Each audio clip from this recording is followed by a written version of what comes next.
You know, I had ideas for videos to come out this month, but practically every upload we've done so far in June has essentially been some kind of movie announcement or trailer. Whether we're talking The Sloth Lane, Inside Out 2, Minecraft, Piece by Piece, Wallace and Gromit, all of the Netflix stuff and Angry Birds, today now there's been another thing in the release of a preview clip for the new Looney Tunes movie. And I've even gotten around to Motel Transylvania that's existing and all sorts of Pixar industry studio news. What a wonderful first world problem we have for the channel at the minute. But yes, this is a production we do already know about, and I've actually made another video on it earlier in the year. As what do you know, it's the Looney Tunes movie that they haven't cancelled along the way. Good one, Warner Brothers, you're finally making something. Now, for those who haven't really been following, this is the first ever fully animated Looney Tunes movie. Literally, it's never been done before, unless it was some sort of crossover or live-action hybrids. It's just cutting bare bones right to the basics and actually giving us a brand new theatrical release. And will be coming out later this year. The Day the Earth Blew Up, a Looney Tunes movie, just premiered at the Annecy Film Festival the other day, and now the very first clip has been released. I wouldn't also be surprised if a trailer follows soon afterwards. I imagine all of these trailers are probably coming out to be as part of the early bill before Inside Out 2 releases in the cinemas on Friday. At least that's my current idea for why there would be so many trailers right now. And for those of you who might think that you can't really do Looney Tunes without Bugs Bunny, think again, because he's not in it at all. To be fair, unless this tanks and they cancel yet another movie, he has his own movie also supposedly coming out next year. However, for this one, they are going just classic Looney Tunes principles of every character just being their own thing. And I really like that. This is such a vibrant cartoony world, and to not turn this into its own theatrical franchise is honestly a crazy thought that it hasn't already been done by Warner Brothers. They've always just stuck to the TV series, or only when a sports guy is involved, I guess. And in fairness, before Bugs Bunny, Porky Pig was Warner Brothers' central star, in case you didn't know. And so, Day That Earth Blew Up also restores Porky and Daffy as a pairing, which I also really like. Bugs and Daffy are great and all, you know, the rabbit season, duck season thing. It's classic stuff. However, you really get a very different dynamic with Daffy and Porky, where Daffy's often leading the situation, confidently striding into terrible decisions, whilst Porky coyly goes along with it despite him ultimately knowing better. Plus, I just kind of like the Porky style of comedy more now as an adult, even though it really is something as simple as trying to say one sentence, can't say it, so says an alternative. I don't know, I just scratches an itch. And really a good reference for how the vibes of this movie could be with the good old Porky-Daffy combination is probably through the likes of the Duck Dodgers cartoons. Remember that old thing? That's kind of the vibe I'm expected to see out of this dynamic once again. So, how is all of this happening? How has CEO David Zaslav not found a way to boost his pay packet by tossing this in the trash? When I last covered this movie and an upcoming Bugs Bunny project, there was an air of confusion around it, as it was right around the time that they just pulled down the Wile E. Coyote vs. Acme project, and so with that being talked about as well at the same time, honestly, I thought that these were the very next ones on the chopping block. Wile E. Coyote was cut out for concerns that it would flop, but I feel like they would have had a better shot than this as a premise, you know? It's not so much that Wile E. is a more popular character, but it just seems so much more, I don't know, mainstream than Porky Pig. Even still, I really want this movie to do well. But I feel like they've also gone for it because it's just cheaper to release and will shut the fans up, meaning they might not necessarily be putting in all of the finances into the marketing. I could just see current Warner Brothers cutting corners wherever they can. And this new Warner Brothers regime just does not seem the keenest on a full-fledged animation arm. It's to the extent that they don't even seem to think to be that bothered about Wile E. Coyote, one of their most classic characters, having his movie on a rival's company streaming service. Like, they just literally did not care. Can you imagine Disney doing that with Donald Duck? Like, of course not. It's very easy to come to the conclusion that Warner Brothers Discovery doesn't have much time for the company's legacy characters, perhaps beyond that weird Smash Brothers ripoff that they've been putting together and adding in as many unethical microtransactions possible. It's a real Warner Brothers project, really. Not to mention the marketing and directions they do take for things, like where I'm standing, are just really weird. Like, they seem to be riding a lot on its publicity of Ultra Instinct Shaggy, a meme that has already come and gone like 5 years ago. And like, yeah, I'm sure they'll also wheel out the Iron Giant for the third time to be used in a way that completely goes against the original story, but Okay. Regardless, in many ways, the Looney Tunes sometimes seems to have the position of an obligation to the 2020s version of Warner Brothers. And it seems that that obligation has resulted in the production of 2 fully animated movies in a world where we haven't seen any major American traditionally animated releases in a good hot minute. Kinda wild that the only recent examples since the 2010s are Princess and the Frog and Teen Titans Go, and I guess the Bob's Burgers movie? Maybe, that's it. And by the way, none of those did great either, to be honest. In fairness, I would have never presumed that either of those would be exactly the salvation to traditional animation and all that, but still. And yet here we are, Warner Brothers, the studio with the most chaotic history in animation, have decided, we're gonna do it. Was Space Jam 2 not a success with all of their 3D? Because they clearly wanted the 3D element, but I guess they did mix in traditional animation for the first half, so what is their stance anyway? Well, either way, after watching this very first clip, the team behind it seemed to be going very faithful to the classic style. It's weird. It's the classic Looney Tunes world with that cleaner, modern look, which is kind of a strange, uncanny octave. Like, you could still see elements of old traditional animation, like the important assets of the scene having a stronger outline or coloration and all that.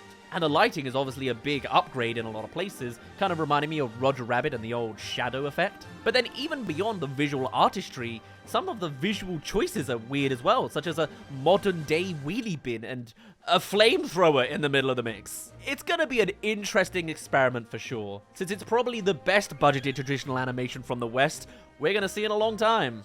Let's see if Warner Brothers can make it work or not. Because at the same time, you can't just recreate those original cartoons. I'll just say that now. So this doesn't necessarily mean that this new project will never be as good, but they are gonna be different. You'll have a completely different set of people making these with completely different resources and technology, which are then trying to just recreate that look of old. It's not people that are inspired by works creating a Looney Tunes cartoons, it's people that grew up on the Looney Tunes making a Looney Tunes cartoon. And now that we've reached, obviously after 100 years, that kind of feedback loop territory, I'll be very curious to see if the Warner Brothers of the 2010s can really keep up with the iconic golden legacy of a good 100 years ago. Or 80, you know, whatever. Hello there, thank you for making it halfway through this video. This is the quick plug to tell you to subscribe if you haven't already. You get to keep up with all animated movie news. And for the month of June so far, this is surprisingly our 8th trailer-based video. And we've still got more coming tomorrow. I found out that the Lilo and Stitch live-action movie is coming out later this year. There really is just everything going on all at once. So subscribe to keep up with it, and join our Discord server if you want.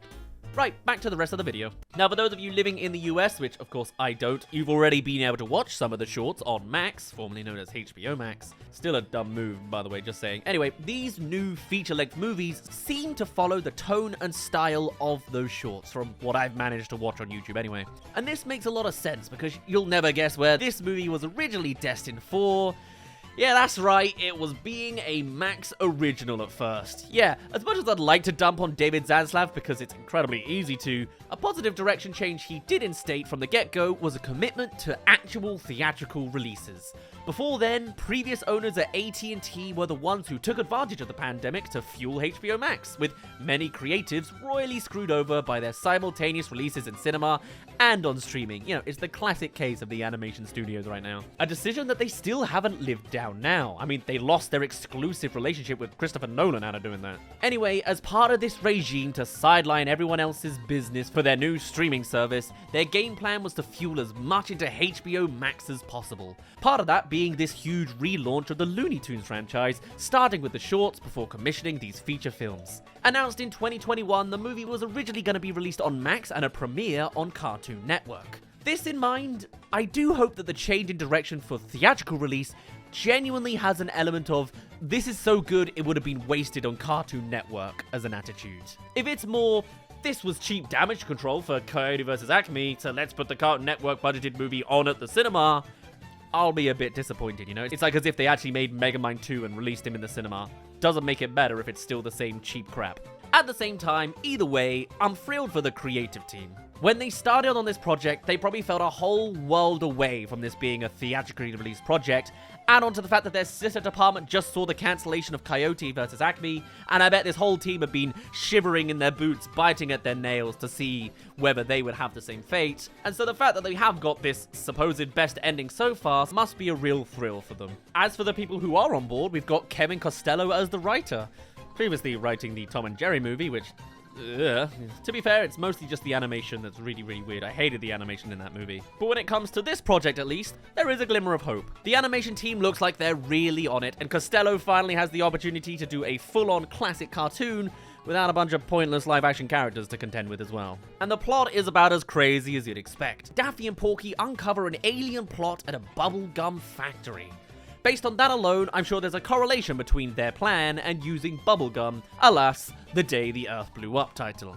Get it? Of course, this plot is likely just going to be a vessel for the jokes and the interplay between Porky and Daffy, and that's more than okay. Give me those cartoon antics. I don't need Christopher Nolan levels of plotting on this. As I said off the top, this is the first fully animated Looney Tunes movie with a feature-length plotline. They've had many compilation movies back in the days before Home Media and Cartoon Network, or Boomerang, you remember that channel? Great name for a literal throwback channel. As for what we'll begrudgingly call actual movies, we of course have the ultimate 90s nostalgia bait mega hit Space Jam, the underappreciated best of the bunch by some margin Looney Tunes Back in Action, I'll take Brendan Fraser over Michael Jordan any day. And then there's of course the 2021's Space Jam: A New Legacy, probably the grossest display of look how much IP we have I have ever seen until this recent Multiverses game, but I won't get into that again. Thank you, Warner Brothers, always doing your thing. And of course there was Roger Rabbit a little bit earlier than all of these movies. And looking on all these other actual movies that the Looney Tunes have, I reckon that The Day the Earth Blew Up is kind of knocking on the very similar door to that of Back in Action against all the others. Very much seeming to dive more on the Looney Tunes aspect rather than the new weird live-action IP that they're otherwise having to lean up against and bounce off of. If anything, more so as it's literally a feature-length Looney Tunes cartoon. It's gonna be very Looney Tunesy, what a surprise. Is that a good thing? I guess we'll find out. It's the first actual movie they've made. Hopefully it won't literally just be a balloon cartoon that could have been done in under 30 minutes. It's certainly a difficult one to balance for sure, and it's even more unbalanced when you think of the fact that Warner Brothers of the modern day has to handle it. You gotta have that full-on Looney Tunes energy while sustaining it for 90 minutes. Until I see otherwise, I'll cautiously give them the benefit of the doubt. And I have no idea how it's actually gonna do financially, popularitarily, or cancelledingly. Add on the fact that it is 2D, not 3D, and other movies have been flopping around this time on the box office if you're not Inside Out 2, and it really is a movie that can just go in so many different directions. The budget for this movie sits between $10 and $20 million. Clearly, that is a lot less than the $70 million plus that the now notoriously axed Coyote movie would have cost. Which, again, the cynical part of my brain is leading me to think that this was some money-saving swap. But at the same time, I also just hope that this incredibly, surprisingly monumental moment for traditional animation actually has some merit to it, as opposed to being a Trojan horse for the final blow to another movie that has been horribly mistreated.